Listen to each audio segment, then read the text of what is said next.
Hello everyone. ഇന്ന് മുതിര വെച്ചിട്ട് ഒരു മെഴുക്ക് വരട്ടിയാണ് ഉണ്ടാക്കാൻ പോകുന്നത്. അപ്പോൾ രാവിലെ കുതിരാനായിട്ട് വെച്ചു. ഒരു 3 അവേഴ്സ് വെച്ചിട്ടുണ്ടായിരുന്നു.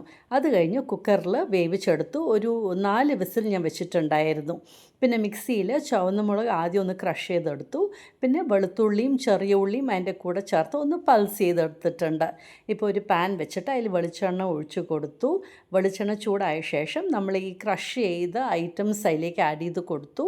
അതൊന്ന് വഴന്ന ശേഷം ഒരു സവാള ഫൈനായിട്ട് കട്ട് ചെയ്തത് ആഡ് ചെയ്ത് കൊടുത്തു. കരിവേപ്പിലയും ആഡ് ചെയ്ത് കൊടുത്തു. വെളിച്ചെണ്ണയിൽ ഉണ്ടാക്കുമ്പോൾ നല്ല ടേസ്റ്റുമാണ്. സവാളയ്ക്കൊന്ന് സോഫ്റ്റ് ആയ ശേഷം വേവിച്ച് വെച്ചിരിക്കുന്ന നമ്മുടെ ഹോസ് ഗ്രാം നമ്മുടെ മുതിരയും ഇത് ആഡ് ചെയ്ത് കൊടുത്തു. പാകത്തിന് ഉപ്പും ചേർത്ത് നന്നായിട്ട് അങ്ങോട്ട് ഇളക്കി കൊടുത്തു.